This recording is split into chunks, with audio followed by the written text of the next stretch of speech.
I'm glad you're still with us here on Morning at NTV, and we are continuing our discussion of what is fanning the flames of politics in the country in light of the nomination exercise that commenced yesterday and will run into the 24th of September. We are going to discuss building efficient and effective local governments, and on site I'm joined by a set of individuals, politicians, and those who are seeking to shape the political landscape going forward, especially after 2026. On my immediate left is Andy Simon Kawesa, a councillor, Mwagala Ibrahim Freeman, a youth councillor in Entebbe. Many thanks for joining us. Thank you for calling us here. Good morning, our fellow viewers. We are glad to be here. We also have Andy Simon Kawesa, a councillor, Kawempe Division. Many thanks for joining us. Good morning, viewers, and I'm humbled to be here this morning. And on our extreme left, we have Innocent Natkunda. He is the top honcho of the National Unity Platform in Toro Sub-Region. Many thanks for joining us. Yes. Good morning, Chris and the viewers. It's a pleasure to be here. Thank you. Great. So our conversation is building efficient and effective local governments. This is in light of the fact that the nomination exercise does cover pretty much the lower echelons of our local governments, the councillors, and the way it's taking shape. We see so many youth, so many vibrant individuals who are wanting to come forth and offer service or become part of the critical policy makers. Let me first quickly begin with the Kawempe Division councillor. First, take us through what your understanding and view of the nomination process is, and also the thinking behind not running again, because I understand that your position has up to 11 contestants and you're not one of them. That was quite remarkable. What's the thinking behind that? Thank you, Chris. Once again, I'm Andy Simon Kawesa, a councillor of Kawempe Division Urban Council in Kampala Capital City Authority. When I was in my campaigns, I was moving around promising my people that I will only serve for one term. And I wanted my people to judge me for the 5 years, because I think that in the 5 years, a leader who has come to serve his people, he has a landmark in those 5 years. And that one gave me a peace of mind of serving my people diligently, and then at the end of the day, I had to fulfill my promise to my people. And my people are very happy that I've served them well, and I think those who are going to come and take over the seat will start from where I stopped. So now, Chris, when you're campaigning and you have an agreement with your people, it is prudent that you should fulfill the agreement. Stick to the you social stick contract. to your words, and that is what I've done. Okay. It is a bold decision, but I had to decide and do it, and I'm not contesting again for the councillorship. Now, for the youths who have come in vying for the councillorship, now we have one thing we have to focus on, Chris. That one thing is civic education. More so going to the people who are voting us, more so to the politicians who are vying for those positions, so that they should know what a councillor does. But we are in councils, and you find that you are 86 councillors. But out of the 80 councillors, the 86 councillors, 10 councillors can debate. Only 10 can debate. Only 10 councillors can debate. The rest are signing signatures for allowance. The rest just come, they sign in the registration book, and then wait for getting allowances and lunch. So now it is a very big problem here in Uganda. All right. But it is all about this lack of civic education. And I think the Electoral Commission, it is its obligation to call out civic education so that people know, the voters themselves, they know that I'm voting Andy and is going to do this and this. Yeah. But it is lacking in local governance.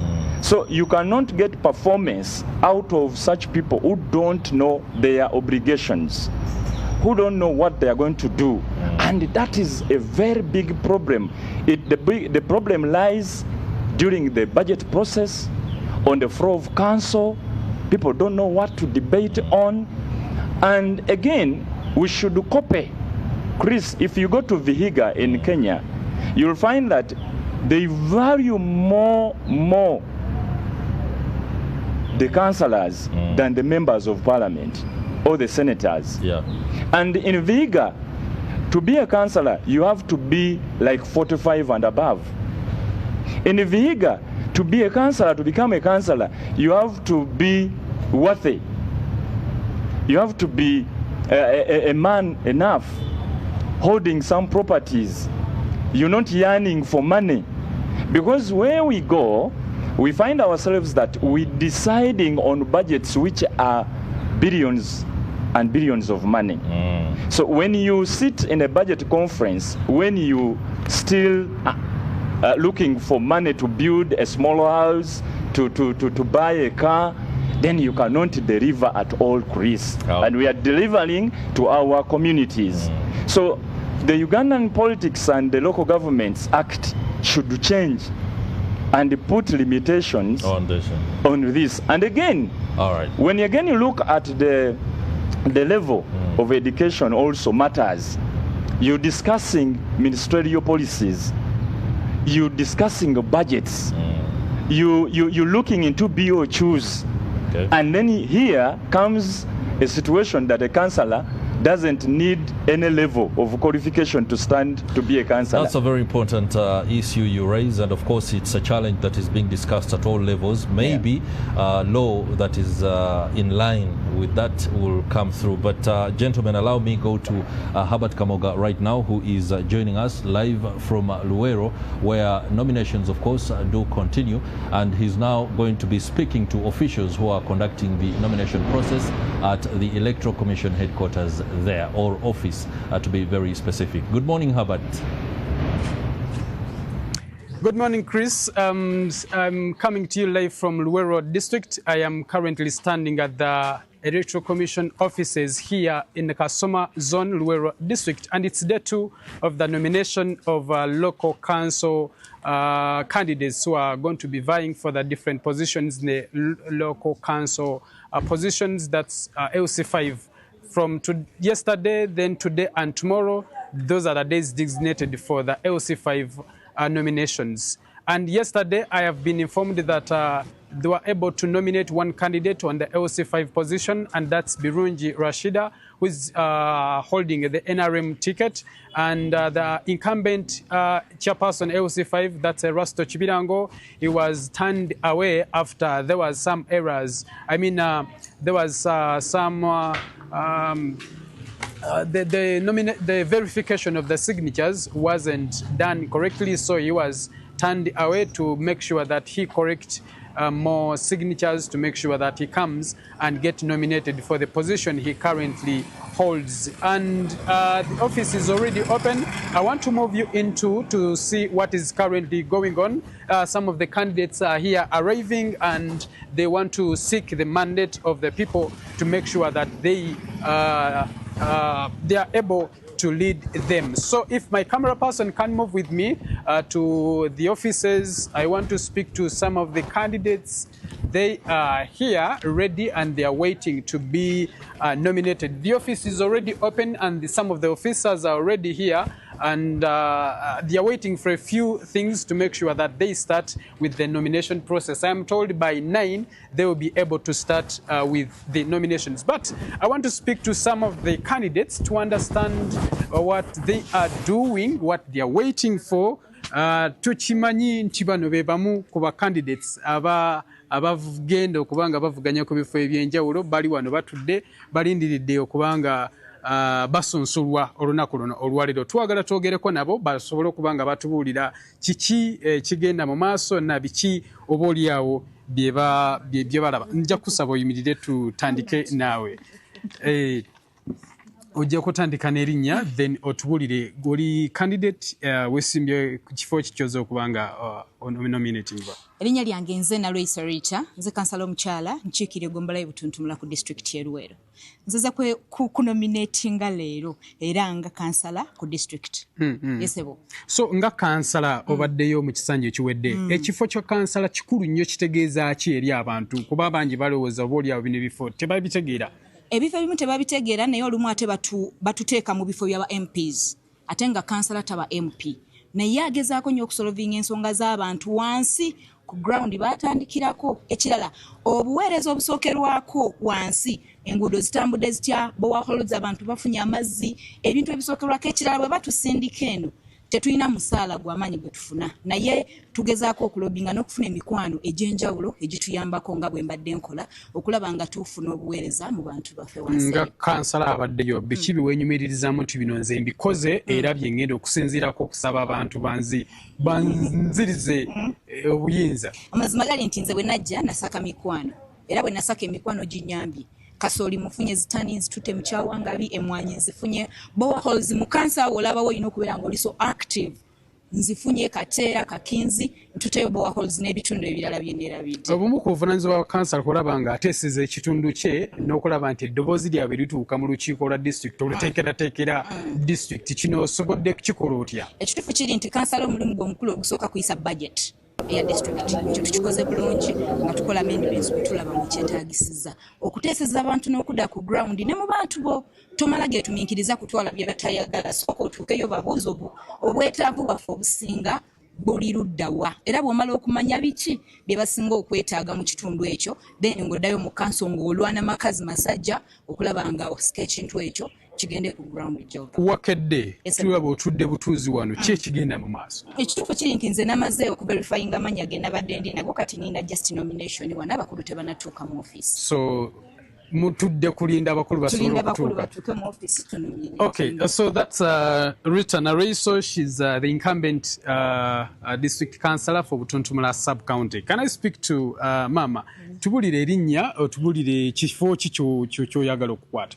Erinnya lyange Gwoza Rehema Kiwalabye nga ekifo kyenjagala okukwata kansala omukyala oggombolola y'Obutuntumula era nga ngenda kuvuganya n'omukyala ono. Mutudde wamu kwegamba ebyobufuzi tebiriimu nnyo tubadde tukubaganya birowoozo nga nyongera okumutegeeza ti oba agira alindako awummulemu nze ng'omukyala maama akulize obulungi ensonga eyo ey'abakyala mu ggombolola. Biki ebikuleese okumusiguukulula byolaba nga takoze bulungi? Ebindeese okumusiguukulula bye ndaba nga takoze bulungi nga muwala wange ono Rita ndaba nga emyaka gye gyali gikyali ng'omukyala nga njagala nnyongera okuteeseza omukyala wa Butuntumula n'omwana omuwala oyo n'omwana omulenzi naddala tufunye obuzibu bungi abaana abo abazadde nga tebanneetuuka okulaba nga babuliddwako omuntu oba omukyala abakumaakuma n'okubateeseza obulungi n'olw'ensonga eyo bwe ntunuddemu nga muwala wange Rita ono akyabuzeemu mu nsonga eyo ne nga nti nze maama agwanidde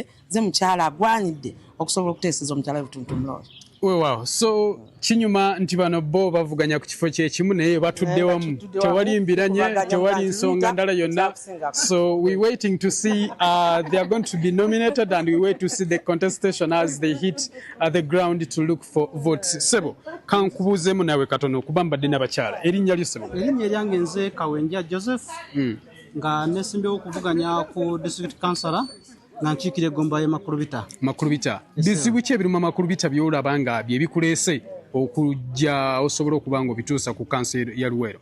Ebizibu ebisinga okuluma Makulubita okulaba nga byenjagala otuusa mu kanso y'e Luweero kwe kulaba nga Makulubita esigadde nnyo emabega mu by'amalwaliro eby'obujjanjabi biddiridde nnyo mu Makulubita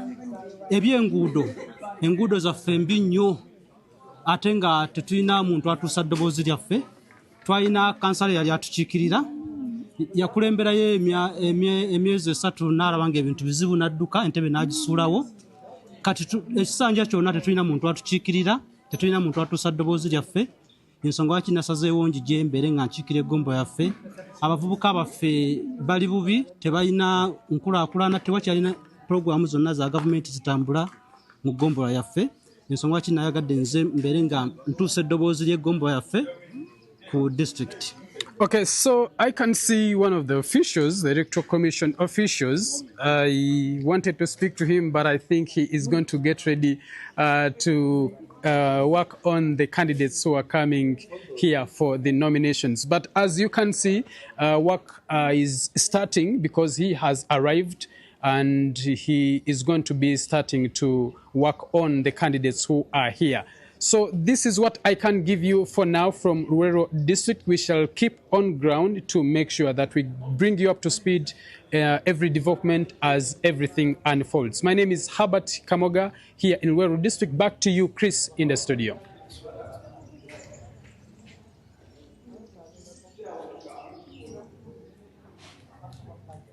To speed with the nomination process there, and of course the details and everything else that happens after now will be coming through in our subsequent bulletins. NTV at 1, NTV Akaungezi, as well as NTV Tonight a little bit later. But allow me return to where the discussion, the Kickstarter, is building efficient and effective local governments, and also looking at managing challenges as well as prospects in our local government landscape.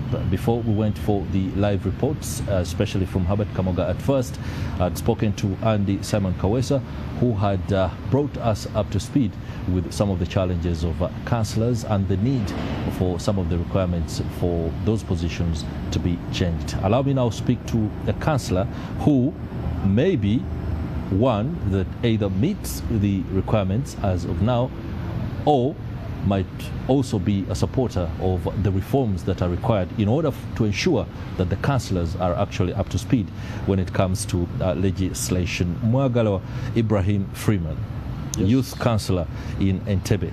Yes. Take us through very quickly the challenges that you think councillors face, and whether the reforms suggested by a wide range of people are anything that should be undertaken in light of the many young people who have come up to seek these positions during the nominations. Okay, thank you, Chris. We are discussing some of the challenges that are faced in local governments.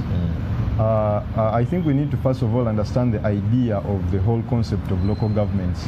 The issue of local governments has not been with us all since time immemorial. It just as particularly Uganda, it came in the recent 1990s when the concept of local governments was brought in from the colonial systems of power centralized in the central government. Now, the local governments were brought in to realize the decentralization agenda, to bring power down to the lowest authority. Now, we the leaders that are voted into the local governments need to realize one thing, that when you are voted in at that local government, you are being given authority to govern at that level. Now, I want to quote one of the American authors, that is John C. Maxwell. He said this, that everything rises and falls onto leadership.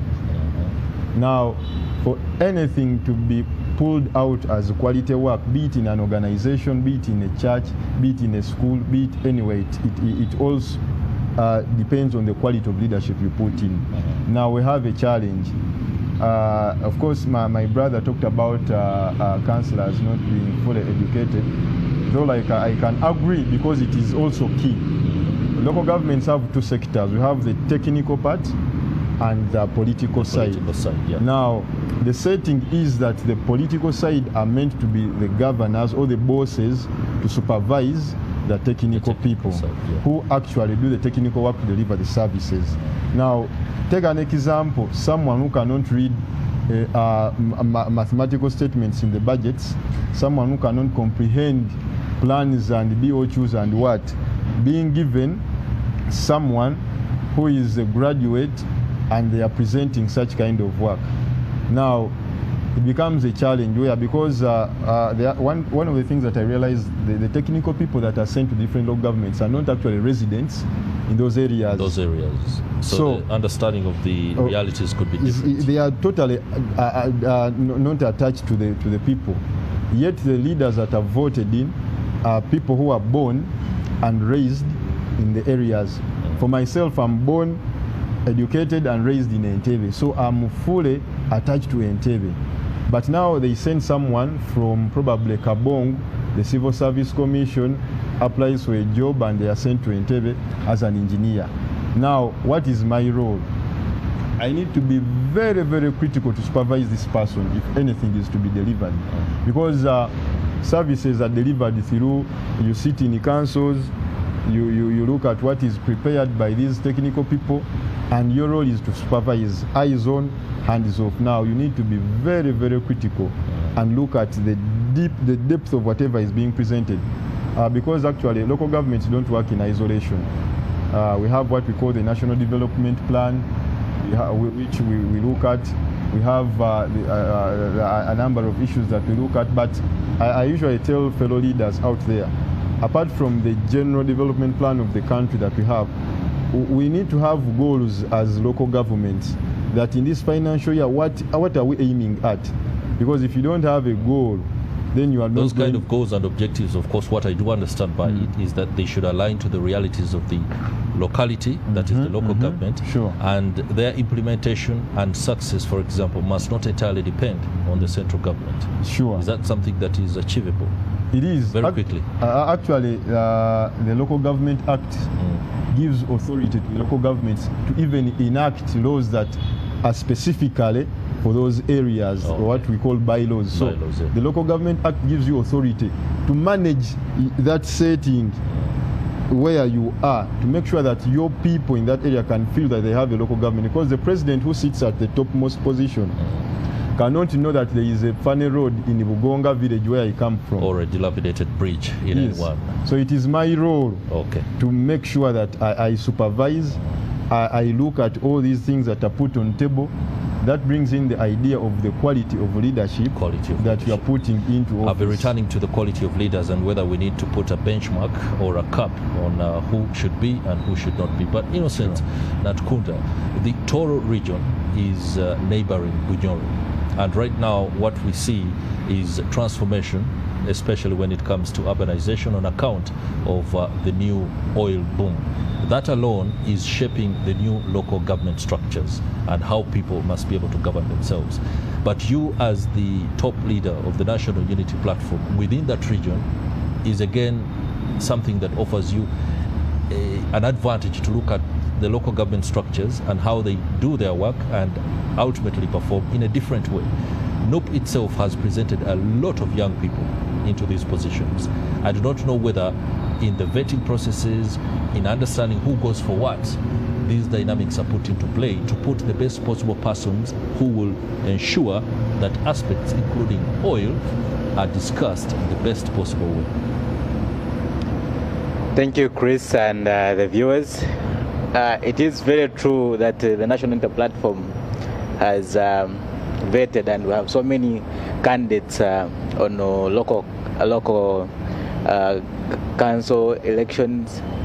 To highlight on that, different from the past, Toro has closed 1,000 candidates on NUP ticket on different political positions in the local government. But Chris, the structuring of local government and the performance seem to have a little bit of a challenge. The Local Government Act was enacted in 1997 and amended in 2021. But Chris, when you look at the remuneration, the privileges of a councillor themselves make it a challenge for them to perform. When you look at many districts in Toro sub-region, a councillor earns an ex gratia of around 175,000 a month. And according to the law, it is 20% of the total revenue collected that is given to the political wing to run the activities, including allowances. That brings it to 90,000 quarterly per sitting as an allowance.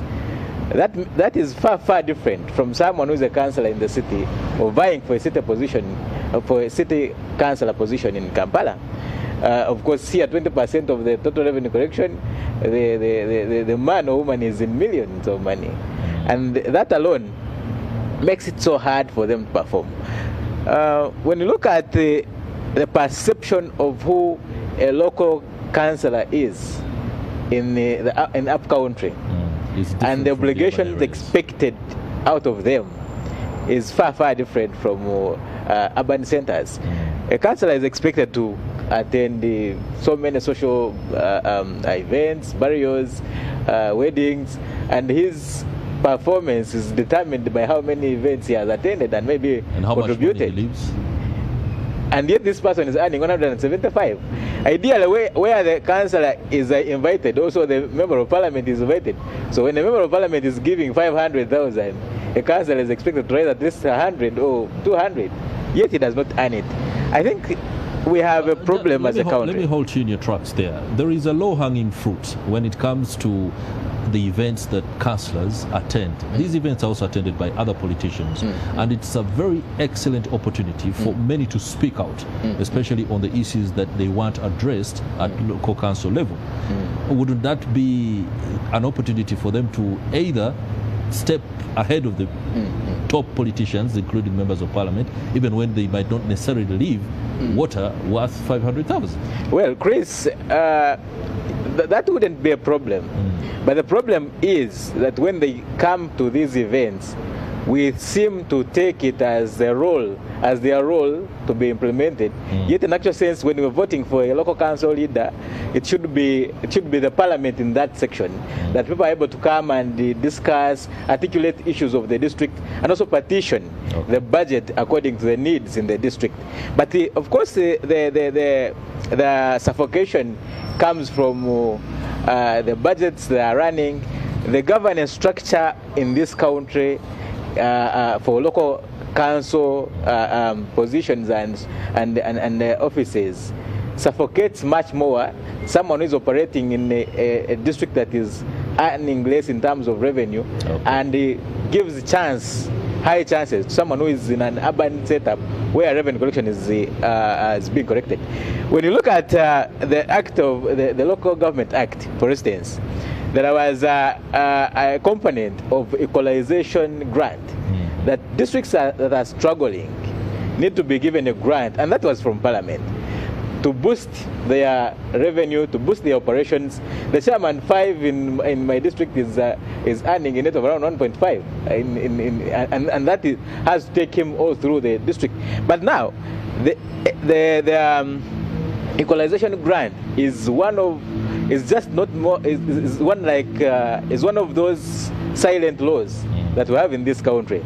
Much as the component is there, it has never been exercised or practiced. All right. Just like you hear, we have a law against polythene bags. They're not allowed on ground in Uganda, but we have factories, even close to Parliament and State House. Continue to use polythene bags and endanger. We have a challenge. The environment, especially when it comes to the littering. Gentlemen, allow me just transition on the aspect of how can the politicians who hold positions work best even when they are not under or represent a party that is not in power in any one particular locality. And I think this is a question that Councillor Andy Kawesa can answer for us very effectively.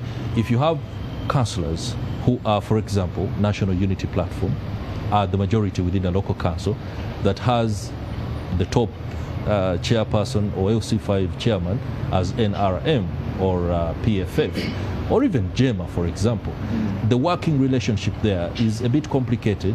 Yet at the top, central government, maybe government would have preferred, or rather the state, not even the state, but the governing party would have preferred that the LC5 chairman be NRM. But unfortunately to them, the LC5 chairperson is JEMA. He's working with 75% NOP councillors and only about 10% NRM, and maybe the other share out the remaining structure.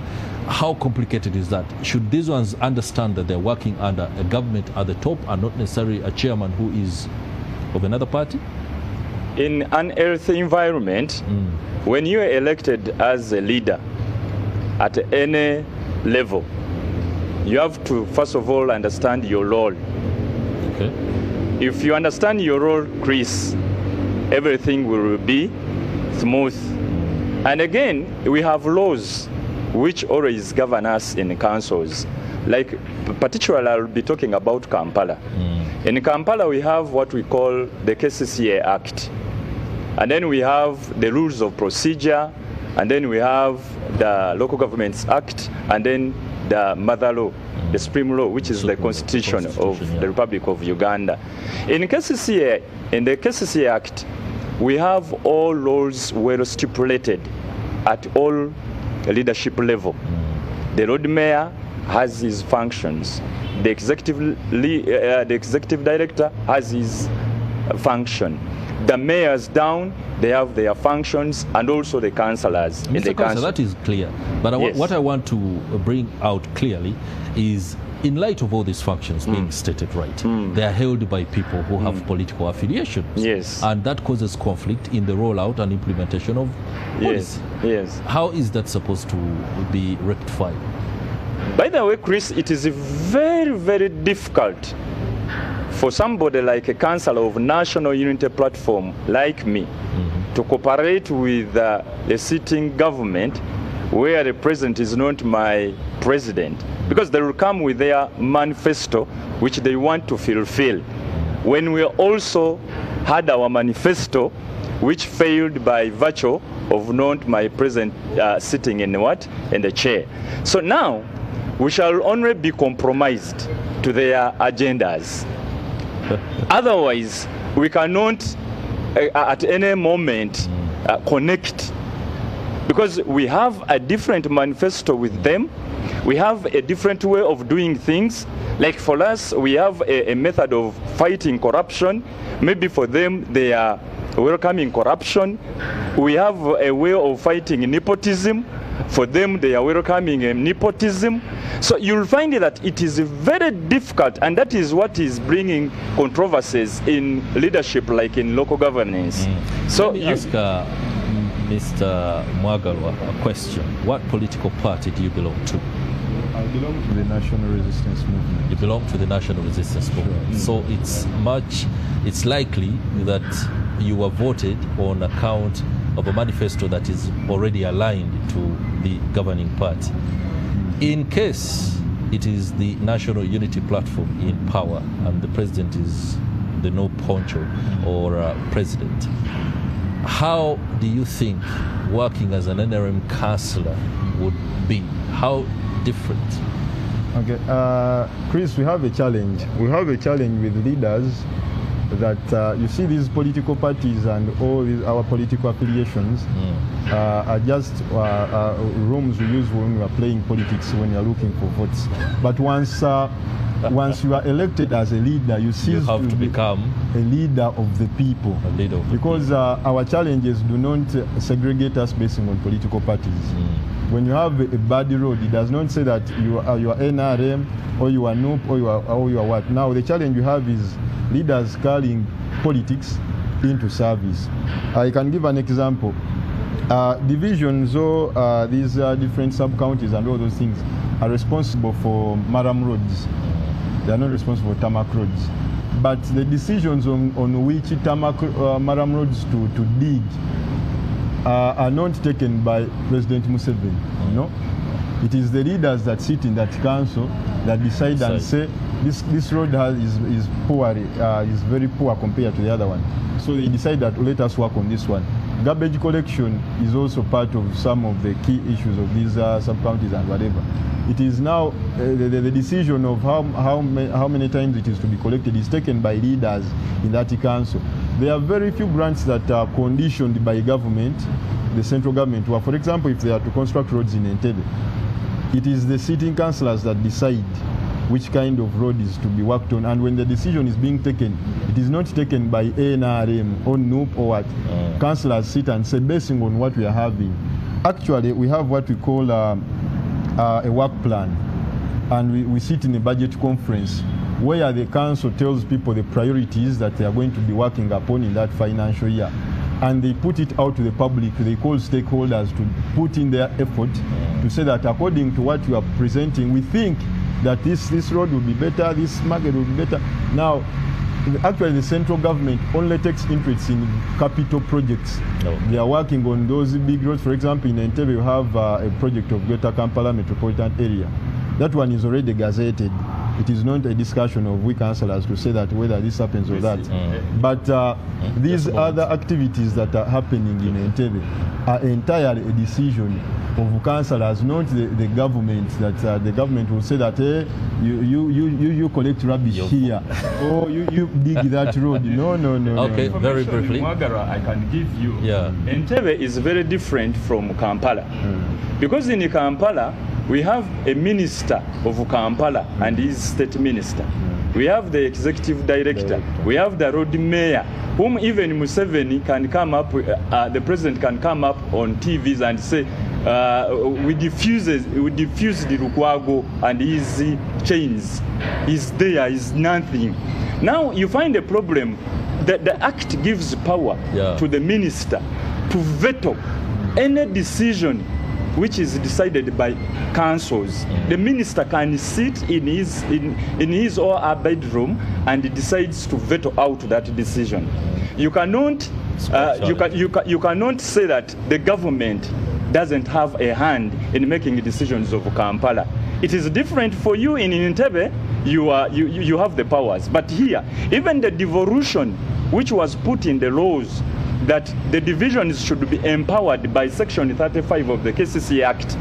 It empowers the divisions to get powers away from the city center. They were not devolved. So it is very difficult in Kampala to say that the president is not deciding for the leadership in Kampala. All right, gentlemen, I'm afraid we are out of time. I will allow Innocent Natukunda to simply tell us, in light of the tourism,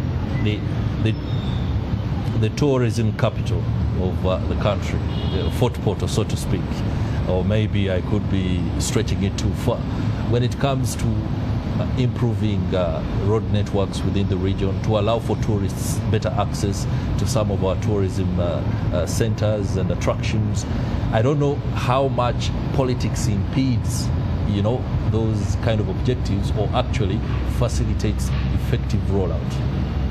Thank you, Chris. But the bad news, Chris and the viewers, Bad news. the bad news is that most of these cities were given politically and have nothing to reflect on them when you reach on the ground.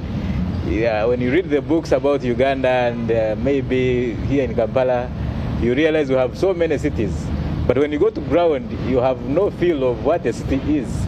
And it has much to do with the bad governance we have in the country. That's but right. Chris, allow me to throw light on what they have just discussed. It is, to me, the role of a councillor, the role of an LC5, the activities of local council leadership have much to do with the demands on ground and have much to do with the personal capability to push for services to be done on the floor of the council, and more or less of the interest of the sitting government. The interest of the sitting government, we have seen it come in a bold light when it comes to the floor of parliament, that maybe the sitting government has this interest and has to go through.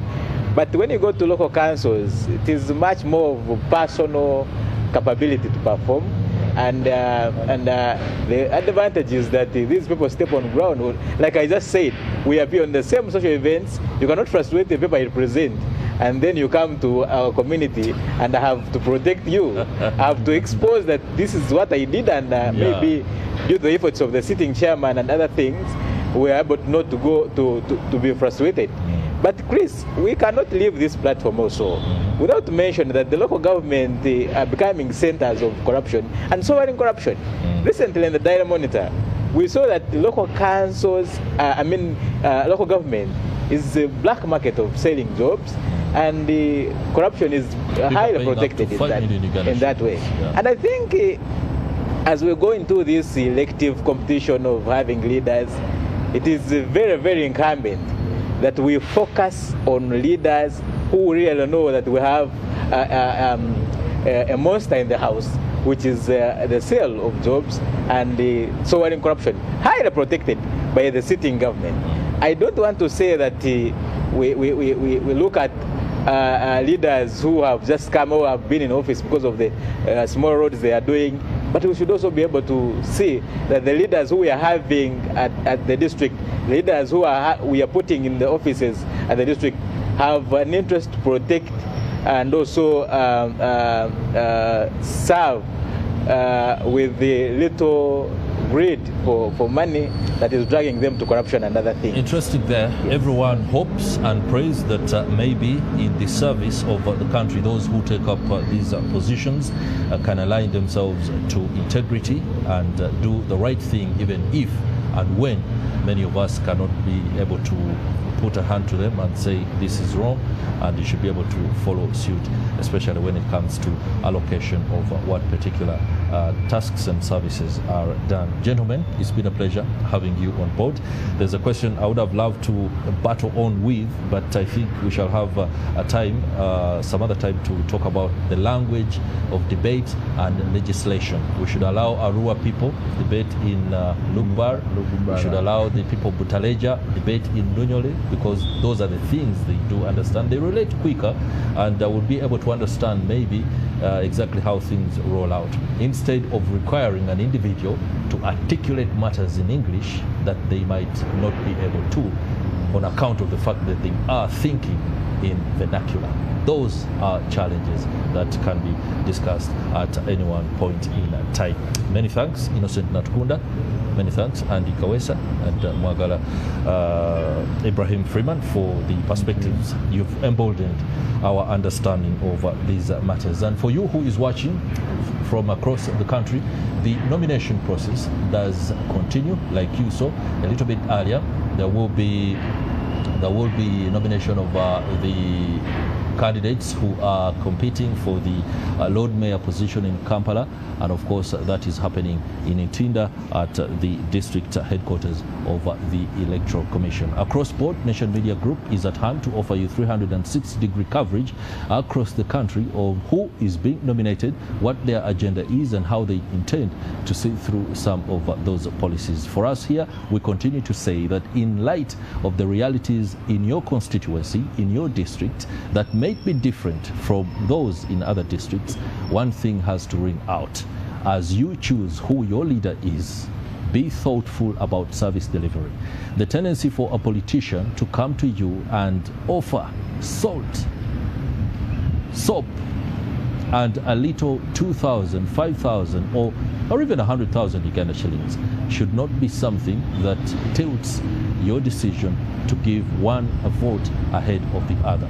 There are some politicians who have ably told you that if that money comes to you, well, eat it, but choose the right candidate you think will do the job. For the moralists and those that hope that everything can improve and get to where we want it to be, you can reject that money and say, my vote is not up for sale. That will be a statement made, and maybe it will change how that particular politician sees things, and may also become a better person on account of you taking a step in being a person of integrity. Here on NTV, it's been an extended broadcast away from Morning at NTV in light of what is happening across the country. We shall continue doing this throughout the day, throughout the days, and indeed until September the 24th, as the country prepares for the 2026 general election. It's been a pleasure. Have yourselves a lovely day.